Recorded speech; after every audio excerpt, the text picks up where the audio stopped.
ಉತ್ತರ ಕರ್ನಾಟಕ ನ್ಯೂಸ್. ಇದು ಕನ್ನಡದ ಉಸಿರು.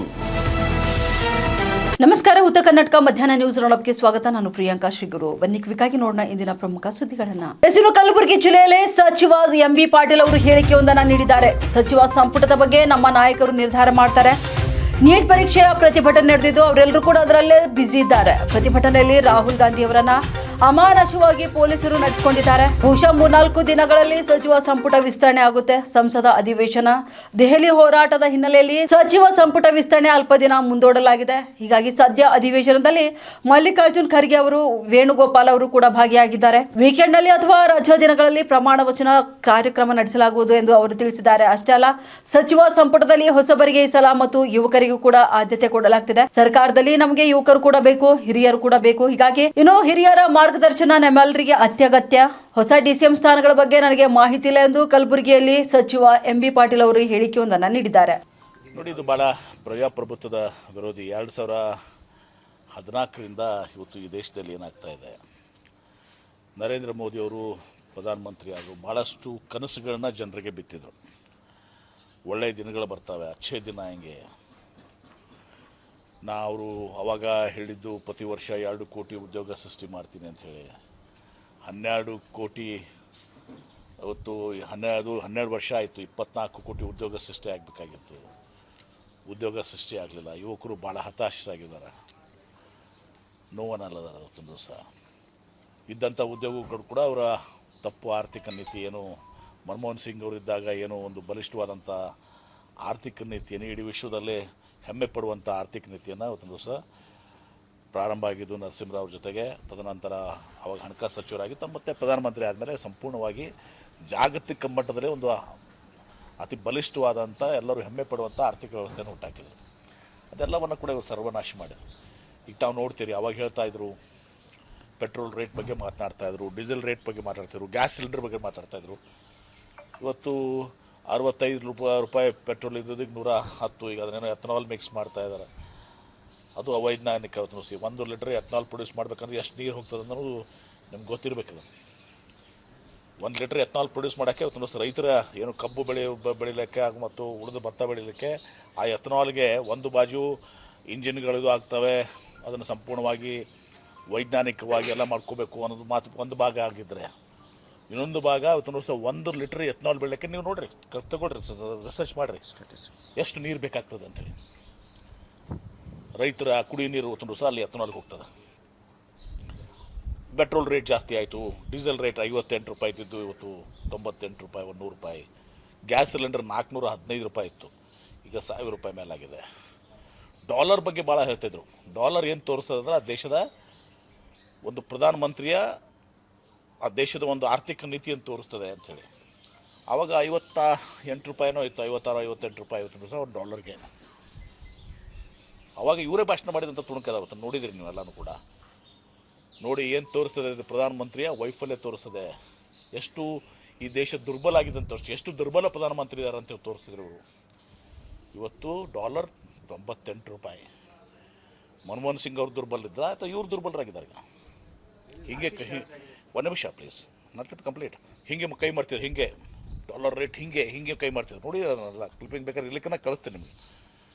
ಪ್ರಿಯಾಂಕರಿಗೆ ಅವ್ರು ಕಳಿಸಿರ್ತಾರೆ, ಎಲ್ಲ ಗೊತ್ತಿರ್ತದೆ ನಿಮಗೆ. ಆದರೂ ಕೂಡ ಹೇಳ್ತಾಯಿದ್ದೀನಿ. ಆಮೇಲೆ ಇವತ್ತು ಈ ಪ್ರಶ್ನೆ ನೀಟ್ ಆಗಲಿ ಮತ್ತೊಂದಾಗಲಿ ಪ್ರಶ್ನೆ ಪತ್ರಿಕೆಗಳು ಎಷ್ಟು ಕಷ್ಟ ಇದೆ. ಎಷ್ಟು ಜನ ಪಾಪ ಜೀವ ಕಳ್ಕೊಂಡ್ರು.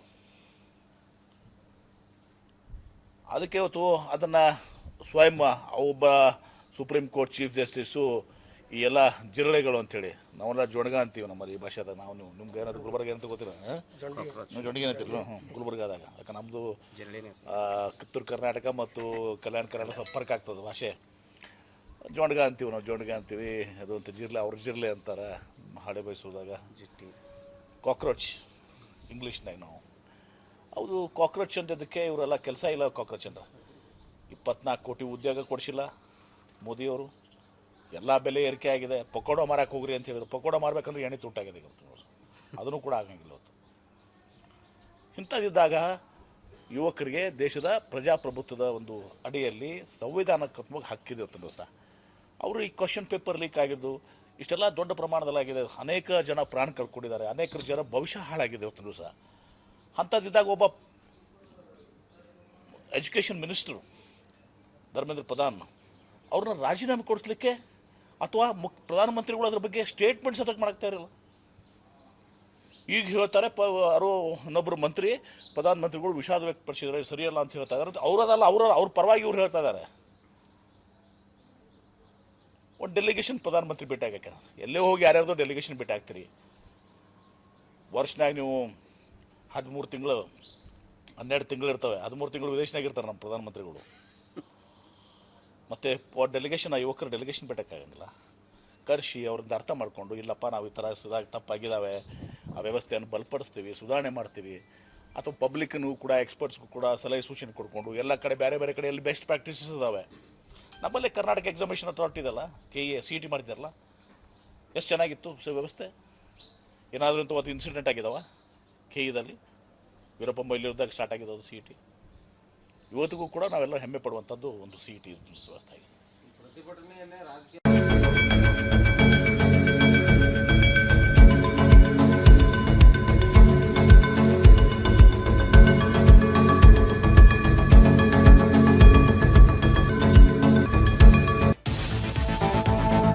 ಉತ್ತರ ಕರ್ನಾಟಕ ನ್ಯೂಸ್, ಇದು ಕನ್ನಡದ ಉಸಿರು. ಕರ್ನಾಟಕ ಛಾಯಾಚಿತ್ರ ಗ್ರಾಹಕರ ಸಂಘದ ನೇತೃತ್ವದಲ್ಲಿ ರಾಜ್ಯದ ಎಲ್ಲ ಜಿಲ್ಲಾ ಹಾಗೂ ತಾಲೂಕು ಛಾಯಾಗ್ರಾಹಕರ ಸಂಘಗಳ ಸಹಯೋಗದೊಂದಿಗೆ ಛಾಯಾಗ್ರಾಹಕರ ಕುಟುಂಬಗಳಿಗೆ ಆರ್ಥಿಕ ಭದ್ರತೆ ಒದಗಿಸುವ ಉದ್ದೇಶದಿಂದ KPA ಆಸರೆ ಯೋಜನೆ ಜಾರಿಗೆ ತರಲಾಗಿದೆ ಎಂದು ಕಲಬುರಗಿ ಜಿಲ್ಲಾ ಫೋಟೋಗ್ರಾಫರ್ಸ್ ಅಸೋಸಿಯೇಷನ್ಸ್ ಅಧ್ಯಕ್ಷ ಬಸವರಾಜ್ ಸಿ ತೋಟದವರು ತಿಳಿಸಿದ್ದಾರೆ. ಈ ಕುರಿತು ನಗರದ ಪತ್ರಿಕಾ ಭವನದಲ್ಲಿ ಪತ್ರಿಕಾಗೋಷ್ಠಿಯನ್ನು ಉದ್ದೇಶಿಸಿ ಮಾತನಾಡಿದ ಅವರು, ಯೋಜನೆಯಡಿ ಸಂಘದ ಸದಸ್ಯರಾಗಿರುವ ಛಾಯಾಗ್ರಾಹಕರು ನಿಧನ ಹೊಂದಿದಲ್ಲಿ ಅವರ ಕುಟುಂಬದ ನಾಮಿನಿಗೆ 1 ಲಕ್ಷದವರೆಗೆ ಆರ್ಥಿಕ ನೆರವು ನೀಡುವ ವ್ಯವಸ್ಥೆ ಕಲ್ಪಿಸಲಾಗಿದೆ ಎಂದು ತಿಳಿಸಿದ್ದಾರೆ. ಈ ಯೋಜನೆಗೆ ಸದಸ್ಯರಾಗಲು ಅರ್ಜಿದಾರರು ಕರ್ನಾಟಕದ ಛಾಯಾಗ್ರಾಹಕರಾಗಿದ್ದು ತಮ್ಮ ಸ್ಥಳೀಯ ಜಿಲ್ಲಾ ಅಥವಾ ತಾಲೂಕು ಛಾಯಾಗ್ರಾಹಕರ ಸಂಘದ ಸದಸ್ಯರಾಗಿರಬೇಕು. ಜೊತೆಗೆ ಸಂಘದ ಅಧಿಕೃತ ಗುರುತಿನ ಚೀಟಿ ಕೂಡ ಹೊಂದಿರುವುದು ಕಡ್ಡಾಯವಾಗಿದೆ. ಸದಸ್ಯತ್ವಕ್ಕಾಗಿ ₹110 ಶುಲ್ಕ ಪಾವತಿಸಿ ಅರ್ಜಿ ಸಲ್ಲಿಸುವ ಮೂಲಕ ನೋಂದಣಿ ಮಾಡಿಕೊಳ್ಳಬಹುದು. ಇನ್ನು ರಾಜ್ಯಾದ್ಯಂತ ಕನಿಷ್ಠ 10,000 ಛಾಯಾಗ್ರಾಹಕರನ್ನ ಈ ಯೋಜನೆಗೆ ಸೇರಿಸುವ ಗುರಿಯನ್ನ ಸಂಘ ಹೊಂದಿದೆ. ಇನ್ನು ಸದಸ್ಯತ್ವ ನೋಂದಣಿ ಅಭಿಯಾನವು ಜೂನ್ 1 ರಿಂದ ಆಗಸ್ಟ್ 19 ರವರೆಗೆ ನಡೆಯಲಿದೆ. ಈ ಅವಧಿಯಲ್ಲಿ ಕೇವಲ ಸದಸ್ಯತ್ವ ನೋಂದಣಿ ಮಾತ್ರ ನಡೆಯಲಿದ್ದು ಆಗಸ್ಟ್ 19 ನಂತರ ಯೋಜನೆ ಅಧಿಕೃತವಾಗಿ ಜಾರಿಗೆ ಬರಲಿದೆ. ಇನ್ನು ಯೋಜನೆಯ ಸದಸ್ಯರಲ್ಲಿ ಯಾರಾದರೂ ನಿಧನ ಹೊಂದಿದ್ರೆ ರಾಜ್ಯದ ಪ್ರತಿಯೊಬ್ಬ ಸದಸ್ಯರಿಂದ ₹10 ದೇಣಿಗೆ ಸಂಗ್ರಹಿಸಲಾಗುತ್ತಿದೆ. ಸಂಗ್ರಹವಾದಂತಹ ಮೊತ್ತವನ್ನ KPA ಆಸರೆ ಯೋಜನೆ ಬ್ಯಾಂಕ್ ಖಾತೆಯಲ್ಲಿ ಒಟ್ಟುಗೂಡಿಸಿ ನಿಧನ ಹೊಂದಿದ ಸದಸ್ಯರ ಕುಟುಂಬದ ನಾಮಿನಿಗೆ 12 ದಿನಗಳೊಳಗೆ ಸಂಬಂಧಪಟ್ಟಂತ ಜಿಲ್ಲಾ ಅಥವಾ ತಾಲೂಕು ಸಂಘದ ಮೂಲಕ ಚೆಕ್ ನೀಡಲಾಗುತ್ತದೆ ಎಂದು ಪ್ರಕಟಣೆಯಲ್ಲಿ ಅವರು ತಿಳಿಸಿದ್ದಾರೆ. ಇನ್ನು ಕಲಬುರಗಿ ಜಿಲ್ಲಾ ಫೋಟೋಗ್ರಾಫರ್ಸ್ ಅಸೋಸಿಯೇಷನ್ಸ್ ಅಧ್ಯಕ್ಷರು ಹಾಗೂ ಪದಾಧಿಕಾರಿಗಳು ಜಿಲ್ಲೆಯ ಎಲ್ಲ ಛಾಯಾಗ್ರಾಹಕರು ಈ ಯೋಜನೆಯ ಸದಸ್ಯತ್ವ ಪಡೆದು ತಮ್ಮ ಕುಟುಂಬದ ಭವಿಷ್ಯದ ಭದ್ರತೆಗೆ ಕೈ ಜೋಡಿಸುವಂತೆ ಮನವಿಯನ್ನ ಮಾಡಿಕೊಂಡಿದ್ದಾರೆ. ಕರ್ನಾಟಕ ಛಾಯಾಚಿತ್ರಗಾರ ಗ್ರಾಹಕರ ಸಂಘದ ನೇತೃತ್ವದಲ್ಲಿ ರಾಜ್ಯದ ಎಲ್ಲ ಜಿಲ್ಲಾ ಮತ್ತು ತಾಲೂಕಾ ಸಂಘಗಳ ಸಹಯೋಗದಲ್ಲಿ ಛಾಯಾಗ್ರಾಹಕರ ಕುಟುಂಬಗಳಿಗೆ ಆರ್ಥಿಕ ನೆರವು ನೀಡುವ ವಿಶೇಷ KPA ಆಸರೆ ಯೋಜನೆ ಅಸೋಸಿಯೇಷನ್ನಲ್ಲಿ ಸದಸ್ಯರಾದ ನಿಧನ ಹೊಂದಿದ್ದ ಛಾಯಾಗ್ರಾಹಕರಿಗೆ ಅಸೋಸಿಯೇಷನ್ ವತಿಯಿಂದ ಎಲ್ಲ ಛಾಯಾಗ್ರಾಹಕರು ಸೇರಿ ಯಾವ ಸದಸ್ಯ ತೀರ್ಕೊಂಡಿರ್ತಾರೆ ಅವರ ನಾಮಿನಿ ಅವರಿಗೆ ₹1 ಲಕ್ಷ ಆರ್ಥಿಕ ಸಹಾಯವನ್ನು ನೀಡುವ ವಿಶೇಷ ಯೋಜನೆ KPA ಸಂಸ್ಥೆ ಜಾರಿಗೆ ತರುತ್ತದೆ. ಈ ಯೋಜನೆಯಲ್ಲಿ ಮೊದಲಿಗೆ ಸದಸ್ಯರಾಗುವ ಕರ್ನಾಟಕದ ಛಾಯಾಚಿತ್ರ ಗ್ರಾಹಕರಾಗಿರಬೇಕು. ತಮ್ಮ ಸ್ಥಳೀಯ ಸಂಘದಲ್ಲಿ ಸದಸ್ಯರಾಗಿರಬೇಕು. ಆಯಾ ಸಂಘದ ಗುರುತಿನ ಚೀಟಿ ಹೊಂದಿರಬೇಕು. ಇದು ಕಡ್ಡಾಯವಾಗಿರುತ್ತದೆ. ಸದಸ್ಯರಾಗಲು ಬಯಸುವವರು ತಮ್ಮ ಸಂಘದ ವ್ಯಾಪ್ತಿಯಲ್ಲೇ ಸದಸ್ಯರಾಗುವುದು ಕಡ್ಡಾಯ.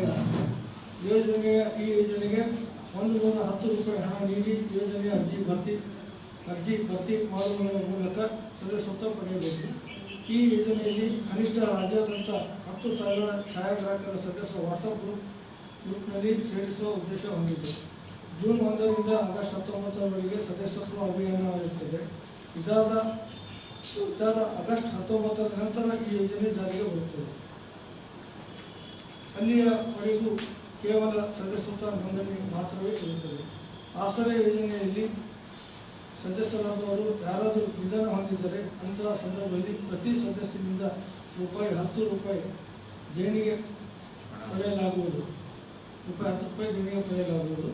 ಪ್ರತಿಯೊಬ್ಬ ಸದಸ್ಯರಿಂದ ₹10 ದೇಣಿಗೆ ಸಂಗ್ರಹಿಸಿ ಎಲ್ಲ ದೇಣಿಗೆ ಹಣವನ್ನು KPA ಆಸರೆ ಯೋಜನೆಯ ಬ್ಯಾಂಕ್ ಖಾತೆಯಲ್ಲಿ ಕ್ರೋಢೀಕರಿಸಿ ರಾಜ್ಯವ್ಯಾಪ್ತಿ ಸಂಗ್ರಹಿಸಿ ₹10 ಹಣವನ್ನು ಒಟ್ಟಾಗಿ ಸೇರಿಸಿ ಅಂದಿನ ಎಷ್ಟು ಹಣ ಸಂಗ್ರಹವಾಗುತ್ತೋ ಅಷ್ಟು ಹಣವನ್ನು ನಿಧನ ಹೊಂದಿದ ನಮ್ಮ ಆಸರೆ ಯೋಜನೆಯ ಸದಸ್ಯರ ಕುಟುಂಬದ ನಾಮಿನಿಯವರಿಗೆ ಚೆಕ್ ಮುಖಾಂತರ 12 ದಿನಗಳ ಒಳಗಾಗಿ ತಮ್ಮ ತಾಲೂಕಿನ ಜಿಲ್ಲಾ ಸಂಘಗಳ ಮುಖಾಂತರ ಅವರ ಮನೆಗೆ ತಲುಪಿಸುವ ಜವಾಬ್ದಾರಿ ಅಶಿಷದಿಂದ ಮಾಡ್ತಾ ಇದ್ದೇವೆ.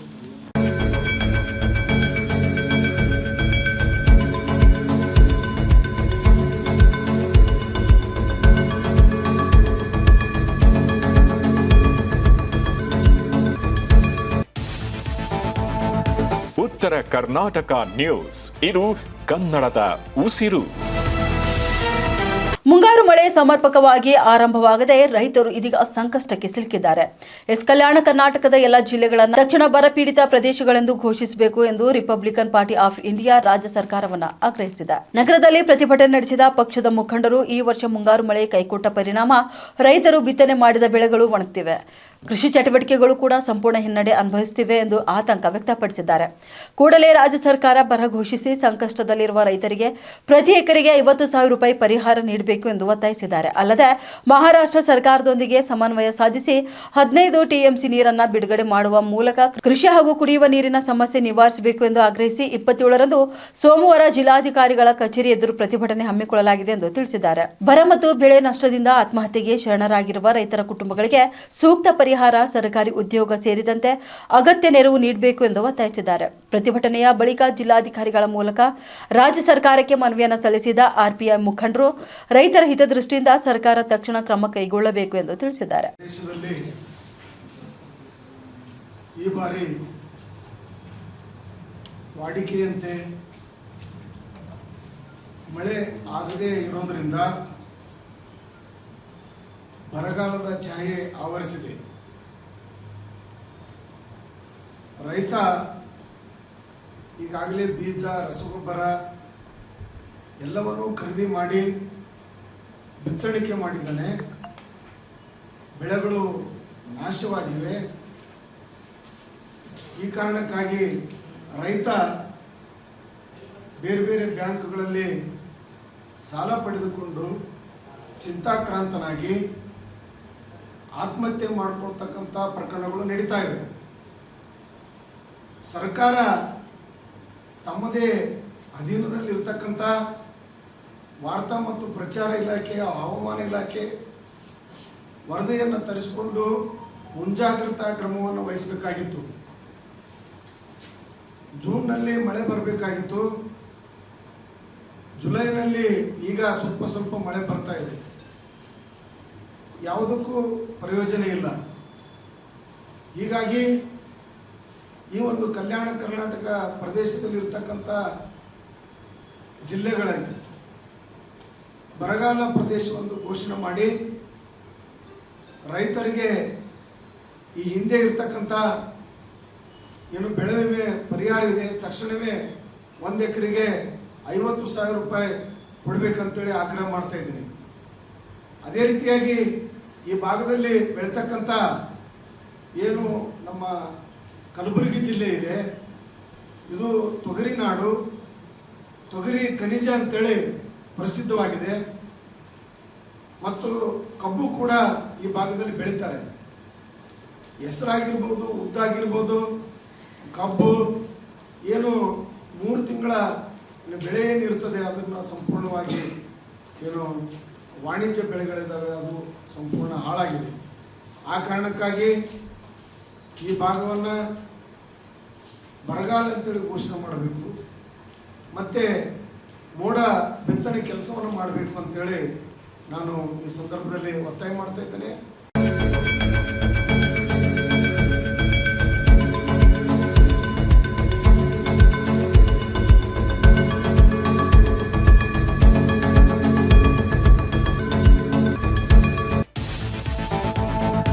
ಉತ್ತರ ಕರ್ನಾಟಕ ನ್ಯೂಸ್, ಇದು ಕನ್ನಡದ ಉಸಿರು. ನಲ್ಲಿಗಳಲ್ಲಿ ಕೊಳಚೆ ನೀರು ಬರ್ತಿದ್ದು ಸಾಂಕ್ರಾಮಿಕ ರೋಗ ಭೀತಿಯಲ್ಲಿದ್ದಾರೆ ಕಲಬುರಗಿ ಜನ. ಕೊಳಚೆ ನೀರಿಗೆ ಕಂಗೆಟ್ಟ ಜಾಧವ್ ಲೇಔಟ್ ನಿವಾಸಿಗಳು. ಕಲಬುರಗಿ ಜಿಲ್ಲೆಯ ಮಹಾನಗರದ ಜಾಧವ್ ಲೇಔಟ್ ಇದಾಗಿದೆ. ಇನ್ನು 5 ದಿನಗಳಿಗೊಮ್ಮೆ ಪಾಲಿಕೆಯಿಂದ ನಲ್ಲಿ ನೀರು ಸರಬರಾಜು ಮಾಡಲಾಗುತ್ತೆ. ದುರ್ವಾಸನೆಯಿಂದ ಕೂಡಿದ ಕೊಳಕು ನೀರು ಇದೀಗ ಪೂರೈಕೆ ಆಗ್ತಿದೆ. ಇನ್ನು ಗಲೀಜು ನೀರು ಕಂಡು ಅಕ್ಷರಶಃ ಕಂಗಲಾಗಿದ್ದಾರೆ ಕಲಬುರಗಿ ಜನ. ಈ ನೀರನ್ನ ಕುಡಿಯೋದಿಲ್ಲ, ಮುಟ್ಟೋದಕ್ಕೂ ಕೂಡ ಭಯ ಪಡ್ತಿದ್ದಾರೆ ನಿವಾಸಿಗಳು. ಕೆಲವು ಜನ ನೀರು ಬಳಸಿರೋದ್ರಿಂದ ಚರ್ಮ ರೋಗಕ್ಕೆ ಕೂಡ ತುತ್ತಾಗಿದ್ದಾರೆ. ಜನರ ಆರೋಗ್ಯದ ಜೊತೆ ಚೆಲ್ಲಾಟ ಆಡ್ತಿರೋಂತ ಕಲಬುರಗಿ ಮಹಾನಗರ ಪಾಲಿಕೆ ಕಳೆದ 10 ದಿನಗಳಿಂದ ಕೊಳಚೆ ನೀರು ಪೂರೈಕೆ ಆಗ್ತಿದೆ. ಏಕೆಂದ್ರೆ ಮಳೆ ಇಲ್ಲದೆ ಅಂತರ್ಜಲ ಕುಸಿತ ಬತ್ತಿರುವಂತ ಜಾಧವ್ ಲೇಔಟ್ ಬಡಾವಣೆಯ ಬೋರ್ವೆಲ್ಗಳು ಇವಾಗಿವೆ.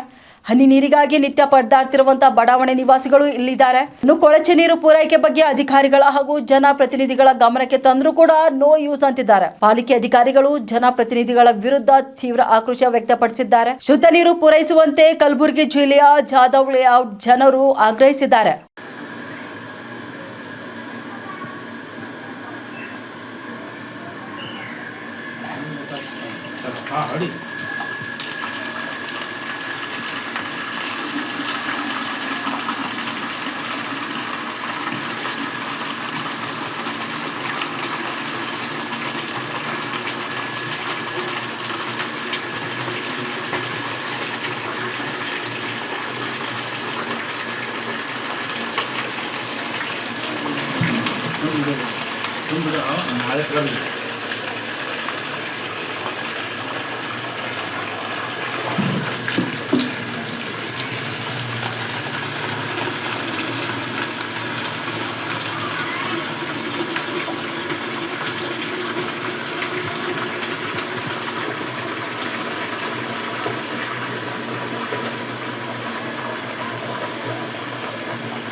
ನೋಡ್ಬರ್ರಿ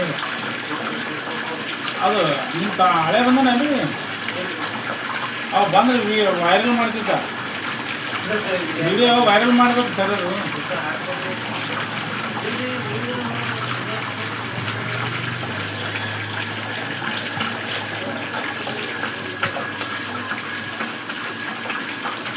ತೆಗಿ ಬಂದ್ ಮಾಡ್ರಿ ನಾವು ಹೊಲಸೋಗ್ಬಿಡ್ರಿ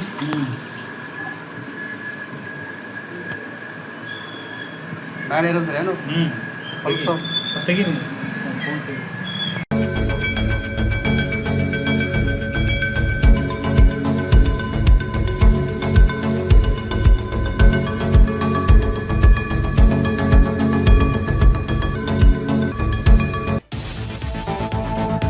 ಉತ್ತರ ಕರ್ನಾಟಕ ನ್ಯೂಸ್, ಇದು ಕನ್ನಡದ ಉಸಿರು.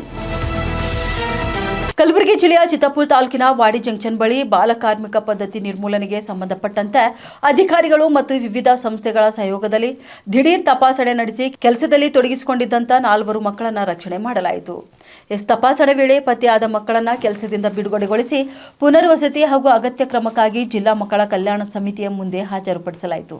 ಈ ಕಾರ್ಯಾಚರಣೆಯಲ್ಲಿ ಕಾರ್ಮಿಕ ನಿರೀಕ್ಷಕರಾದ ವಿಕ್ರಮ್ ಬಡಿಗೇರ್, ಮಾರ್ಗದರ್ಶಿ ಸಂಸ್ಥೆಯ ನಿರ್ದೇಶಕರಾದ ಆನಂದರಾಜ್, ಮಕ್ಕಳ ಸಹಾಯವಾಣಿ ಸಿಬ್ಬಂದಿ ದೇವೇಂದ್ರಪ್ಪ, ಡಾನ್ ಬಾಸ್ಕೋ ಸಂಸ್ಥೆಯ ಸಿಬ್ಬಂದಿ, ವಾಡಿ ಪೊಲೀಸ್ ಠಾಣೆಯ ಪೇದೆ ರೇವಣಸಿದ್ದ ಹಾಗೂ ಜಿಲ್ಲಾ ಬಾಲ ಕಾರ್ಮಿಕ ಯೋಜನಾ ಸೊಸೈಟಿಯ ನಿರ್ದೇಶಕರಾದ ಸಂತೋಷ್ ಕುಲಕರ್ಣಿ ಅವರು ಭಾಗವಹಿಸಿದರು. ಬಾಲ ಕಾರ್ಮಿಕ ಪದ್ಧತಿಯನ್ನು ಸಂಪೂರ್ಣವಾಗಿ ನಿರ್ಮೂಲನೆಗೊಳಿಸುವ ಉದ್ದೇಶದಿಂದ ಇಂತಹ ದಿಢೀರ್ ತಪಾಸಣೆಗಳು ಮುಂದುವರೆಯಲಿದ್ದು, ಬಾಲ ಕಾರ್ಮಿಕರನ್ನು ಕಂಡುಬಂದರೆ ಸಂಬಂಧಪಟ್ಟಂತ ಇಲಾಖೆಗೆ ಸಾರ್ವಜನಿಕರು ಮಾಹಿತಿ ನೀಡುವಂತೆ ಅಧಿಕಾರಿಗಳು ಮನವಿ ಮಾಡಿಕೊಂಡಿದ್ದಾರೆ.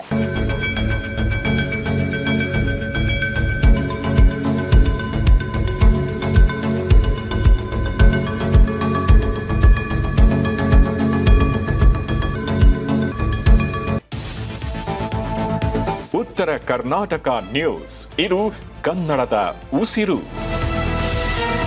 ಬಸವಕಲ್ಯಾಣ ತಾಲೂಕು ಬೀದರ್ ಜಿಲ್ಲೆಯಲ್ಲಿ ದೊಡ್ಡ ತಾಲೂಕವಾಗಿದ್ದು ಮತ್ತು ಬಸವಕಲ್ಯಾಣವು ಮಹಾರಾಷ್ಟ್ರದ ಗಡಿ ಪ್ರದೇಶವಾಗಿರುವುದರಿಂದ ಸರ್ಕಾರಿ ಆಸ್ಪತ್ರೆಗೆ ಬರುವಂತಹ ರೋಗಿಗಳ ಸಂಖ್ಯೆ ಹೆಚ್ಚಾಗಿದೆ.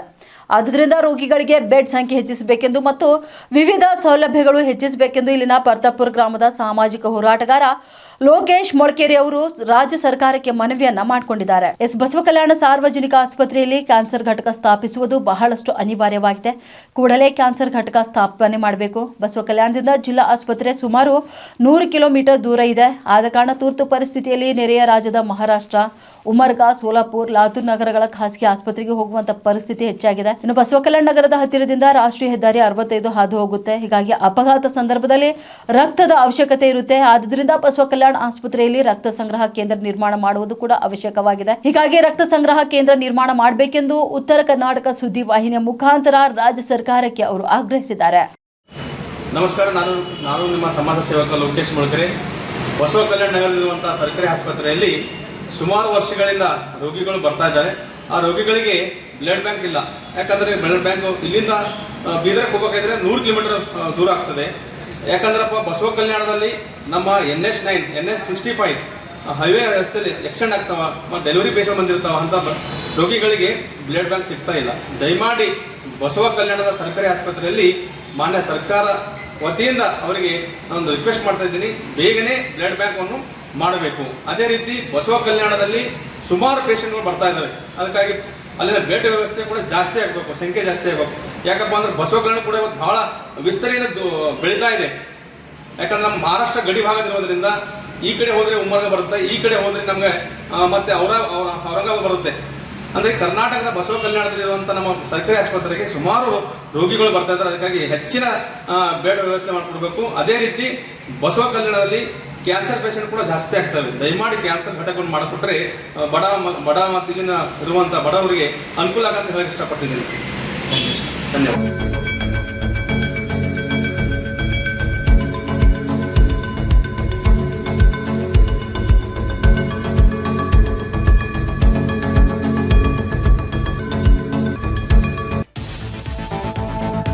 ಉತ್ತರ ಕರ್ನಾಟಕ ನ್ಯೂಸ್, ಇದು ಕನ್ನಡದ ಉಸಿರು. ಬೀದರ್ ಜಿಲ್ಲೆಯ ಹುಲ್ಸೂರು ಪಟ್ಟಣದಲ್ಲಿ ಹಾದು ಹೋಗುವ ರಾಜ್ಯ ಹೆದ್ದಾರಿಯಲ್ಲಿರುವ ಡಿವೈಡರ್ ಮಧ್ಯೆ ಅಳವಡಿಸಲಾಗಿರುವಂತಹ ವಿದ್ಯುತ್ ಕಂಬಗಳ ದುರಸ್ತಿ ಕೈಗೊಳ್ಳದೆ ಅಧಿಕಾರಿಗಳು ನಿರ್ಲಕ್ಷ್ಯ ತೋರುತ್ತಿದ್ದಾರೆ. ರಾತ್ರಿ ಸಮಯದಲ್ಲಿ ವಾಹನ ಸವಾರರು ಸೇರಿ ಸಾರ್ವಜನಿಕರು ಪರದಾಡುವಂತಹ ಪರಿಸ್ಥಿತಿ ಇದೀಗ ನಿರ್ಮಾಣವಾಗಿದೆ. ಹೀಗಾಗಿ ದಿನಕ್ಕೊಂದು ಅಪಘಾತ ಸಂಭವಿಸುತ್ತಿದ್ದು ಸಾರ್ವಜನಿಕರು, ವಾಹನ ಸವಾರರು ಆತಂಕದಲ್ಲಿ ಓಡಾಡುವಂತಹ ಪರಿಸ್ಥಿತಿ ಇಲ್ಲಿ ನಿರ್ಮಾಣವಾಗಿದೆ. ಪಟ್ಟಣದ ಮುಖ್ಯ ರಸ್ತೆಯಲ್ಲಿ ಸುಮಾರು 20 ವಿದ್ಯುತ್ ಕಂಬಗಳಿವೆ. ಆರಂಭದಲ್ಲಿ ಕೆಲ ದಿನಗಳ ಕಾಲ ಬೆಳಕು ನೀಡಿದಂತ ವಿದ್ಯುತ್ ಕಂಬಗಳು ನಂತರ ಹಲವು ವರ್ಷಗಳಿಂದ ಬೆಳಕು ನೀಡುತ್ತಿಲ್ಲ. ವಿದ್ಯುತ್ ಬಲ್ಬ್ ಕೂಡ ಕೆಟ್ಟು ಹೋಗಿವೆ. ವೈರ್ ಸಂಪರ್ಕ ಹಾಳಾಗಿ ಹಲವು ದಿನಗಳೇ ಕಳೆದ್ರೂ ಕೂಡ ಇದಕ್ಕೆ ಸಂಬಂಧಪಟ್ಟಂತ ಅಧಿಕಾರಿಗಳು ಮಾತ್ರ ಕ್ಯಾರಿ ಅಂತಿಲ್ಲ. ಇದು ಸ್ಥಳೀಯರ ಆಕ್ರೋಶಕ್ಕೆ ಕಾರಣವಾಗಿದೆ. ಇನ್ನು ಗ್ರಾಮ ಪಂಚಾಯಿತಿ PDO ಗಮನಕ್ಕೆ ತಂದ್ರೆ ಇದು ತಮ್ಮ ವ್ಯಾಪ್ತಿಗೆ ಬರಲ್ಲ, ಅದು ಲೋಕೋಪಯೋಗಿ ಇಲಾಖೆ ವ್ಯಾಪ್ತಿಗೆ ಬರಲಿದೆ ಎಂದು ಹಾರಿಕೆ ಉತ್ತರ ನೀಡ್ತಿದ್ದಾರೆ. ಲೋಕೋಪಯೋಗಿ ಅಧಿಕಾರಿಗಳನ್ನ ವಿಚಾರಣೆ ಮಾಡಿದ್ರೆ ಅದು ನಮ್ಮ ವ್ಯಾಪ್ತಿಯಲ್ಲಿಲ್ಲ, ಪಂಚಾಯಿತಿಗೆ ಹೊಣೆ ನೀಡಲಾಗಿದೆ ಎಂದು ಹೇಳಿಕೆ ನೀಡುವ ಮುಖಾಂತರ ಒಬ್ಬರ ಮೇಲೊಬ್ಬರು ಕಾರಣ ಹೇಳಿ ಜನರನ್ನ ಮಾಳು ಮಾಡ್ತಿದ್ದಾರೆ. 2 ಇಲಾಖೆ ಅಧಿಕಾರಿಗಳ ನಿರ್ಲಕ್ಷ್ಯದಿಂದಾಗಿ ಕತ್ತಲಲ್ಲಿ ಸಾರ್ವಜನಿಕರು, ವಾಹನ ಸವಾರರು ಪರದಾಟ ನಡೆಸುವಂತ ಪರಿಸ್ಥಿತಿ ಇದೀಗ ನಿರ್ಮಾಣವಾಗಿದೆ. ಇನ್ನು ಪಟ್ಟಣದ ಮುಖ್ಯ ರಸ್ತೆಯಲ್ಲಿ ಅಳವಡಿಸಲಾಗಿರುವಂತಹ CC ಕ್ಯಾಮೆರಾ ಸಹ ಹಾಳಾಗಿ ಹೋಗಿವೆ. ಈ ಬಗ್ಗೆ ಕೂಡ ಗಂಭೀರವಾಗಿ ಪರಿಗಣಿಸಬೇಕಾಗಿದ್ದಂತ ಪಂಚಾಯಿತಿ ಅಧಿಕಾರಿಗಳು ಮಾತ್ರ ಈ ಒಂದು ವಿಷಯಕ್ಕೂ ಹಾಗೂ ತಮಗೂ ಸಂಬಂಧ ಇಲ್ಲದಂತೆ ವರ್ತಿಸುತ್ತಿದ್ದಾರೆ. ಇನ್ನು ಮುಂದಿನ ದಿನಗಳಲ್ಲಾದರೂ ಈ ಒಂದು ವಿಷಯಗಳಿಗೆ ಸಂಬಂಧಪಟ್ಟಂತ ಅಧಿಕಾರಿಗಳು ಸಮಸ್ಯೆಯನ್ನ ಬಗೆಹರಿಸುತ್ತಾರ ಎಂಬುದನ್ನ ಇದೀಗ ಕಾದು ನೋಡಬೇಕಾಗಿದೆ.